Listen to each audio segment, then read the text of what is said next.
അസ്സലാമു അലൈക്കും. സുപ്രഭാതത്തിന്റെ നിലപാട് ശരിയായില്ല എന്നൊക്കെയുള്ള രീതിയിൽ ചില കമന്റുകൾ നമ്മളെ ഈ ഗ്രൂപ്പിലും കേൾക്കാനിടയായി. ഞാൻ മനസ്സിലാക്കുന്നത് ഒരു വിഷയം കേൾക്കുമ്പോഴേക്കും പെട്ടെന്ന് വൈകാരികമായി ഇടപെട്ട് ചാടിക്കേറി അത് ശരിയായില്ല എന്ന് നമ്മൾ എന്തിനാ വിലയിരുത്തുന്നത്? ഇതൊക്കെ ആ ഡെസ്കിലേക്ക് വരുമ്പോൾ പലവട്ടം ചിന്തിച്ചു ആലോചിച്ചിട്ട് തന്നെയാണ് ഇതൊക്കെ കൊടുക്കുന്നത്. ഇവിടെ മാധ്യമ പത്രമുണ്ട്. എത്ര കുറഞ്ഞ ആൾക്കാരെ അതിലുള്ളൂ, അല്ലെങ്കിൽ എത്ര കുറഞ്ഞ ആൾക്കാരെ ജമാഅത്ത് ഇസ്ലാമിയായിട്ട് ഇവിടെ ഉള്ളൂ. പക്ഷെ ആ പത്രത്തിന് ഒരു കേരളത്തിൽ വലിയൊരു അംഗീകാരം കിട്ടാനും ഒരുപാട് സർക്കുലേഷൻ കിട്ടാനും എന്തേ കാരണം? ആ പത്രത്തിന്റെ ഒരു കാഴ്ചപ്പാടും അതിന്റെ നിലപാടും അതിന്റെ രീതിശാസ്ത്രവും അങ്ങനെ ആയിട്ടാണ്. ഇപ്പൊ സുപ്രഭാതത്തെ സംബന്ധിച്ചിടത്തോളം ഇന്നലെ ചാനൽ ചർച്ചയിൽ പറഞ്ഞത് വളരെ എന്താണ് യഥാർത്ഥത്തിൽ അതിലെ പ്രശ്നങ്ങള്. ആ പ്രശ്നമാണല്ലോ നമ്മൾ മനസ്സിലാക്കേണ്ടത്.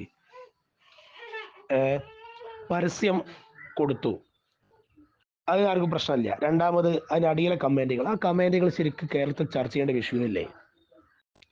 എത്ര വർഗീയമായിട്ടാണ് അദ്ദേഹം ഈ സമുദായത്തിനെതിരെ ഏതൊക്കെ അവസരം കിട്ടുമ്പോഴും ഇടപെടല്. ഒരാള് പിടിച്ച കൊടിന്റെ കളർ മാറി വിചാരിച്ചിട്ട് വിശുദ്ധനാവില്ലല്ലോ. സാധാരണ പാർട്ടി വിട്ട ആൾക്കാർ പോകാറുണ്ട്, വരാറുണ്ട്. എങ്ങനെ വരല്? ആ പാർട്ടിയുടെ നിലപാട് ശരിയല്ല, അതിന്റെ പോക്ക് ശരിയല്ല, അതിൽ മനം മടുത്ത് ഞാൻ ഇതിലേക്ക് വരികയാണ് എന്ന് പറഞ്ഞ് വരാറുണ്ട്. ഇതൊന്നും പറഞ്ഞിട്ടില്ല.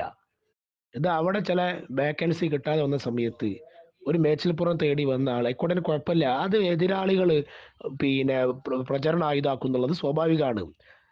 പത്രത്തിൽ വിയോജനക്കുറിപ്പ് നമുക്ക് രേഖപ്പെടുത്താം. അതല്ല അതിൻ്റെ ശൈലിയും രീതിയൊക്കെ. അതെക്കാലത്തും മാധ്യമപ്രവർത്തനം അങ്ങനെ തന്നെയല്ലേ? അല്ലാത്ത പക്ഷം എന്താവുക? നിങ്ങൾ ആലോചിച്ച് നോക്കി, ചന്ദ്രിക 7 പതിറ്റാണ്ട് കഴിഞ്ഞു, ഇപ്പോഴും എന്ത് അതിന് ഒരു വിപ്ലവാത്മകമായിട്ടുള്ള ഒരു ഉയർച്ച ഇല്ലാത്തത്? അതൊരു പാർട്ടി പത്രം നൽകുന്ന ഒരു പരിമിതി ഉണ്ട്.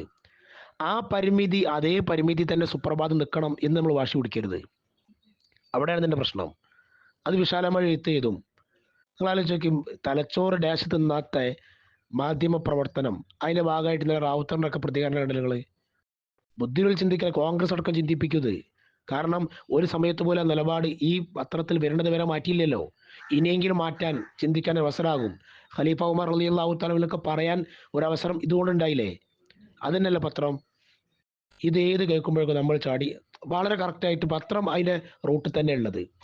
എന്ന് മാത്രമല്ല, പത്രം മുടക്കാൻ നോക്കിയവര്, അതിന് ഉദ്ഘാടന സെഷൻ ഇല്ലാതാക്കാൻ നോക്കിയവര്, എന്നും അത് മാത്രമല്ല, പത്രത്തിനെതിരെ ക്യാമ്പയിൻ നടത്തിയവര്, ആ കുറച്ച് ആൾക്കാർ ഇപ്പോഴും ചൊറിഞ്ഞു കൊടുക്കുന്നുണ്ട്. അതുപോലെ വിചാരം എന്താ, നമ്മളവിടെ വരട്ടിയാൽ ഇത് നിൽക്കും എന്നുള്ളതായിരുന്നു. അല്ല, സുപ്രഭാതം അവർക്കൊരു തോന്നലുണ്ടാകും, ആദ്യ പേജിൽ പരസ്യം ഞങ്ങളത് വരണം, എന്നാണ്ട് ബുക്ക് ചെയ്യും, പൈസ ഒറ്റ കൊടുക്കുമോ ആയിട്ടില്ലാണോ? അതിനൊക്കെ മാറിയിട്ട് ഇത് നമ്മൾ പിടിച്ചതിനപ്പുറത്തേക്ക് അത് അതിന്റെ വഴിയിൽ മുന്നോട്ട് പോകും എന്നൊരു ധാരണ, ഒരു സന്ദേശം അത് ഇവിടുത്തെ എല്ലാ പാർട്ടികൾക്കും ലഭിക്കാൻ തക്ക വിധത്തിലുള്ള ഒരു രീതിയിൽ അത് മുന്നോട്ട് പോവുകയാണ്. ആ വന്നതിൽ വിയോജനക്കുറിപ്പ് രേഖപ്പെടുത്താൻ അവസരം പത്രത്തിലുണ്ട്, നിഷേധിച്ചിട്ടില്ലല്ലോ. അതിനല്ല എൻ്റെ രീതി.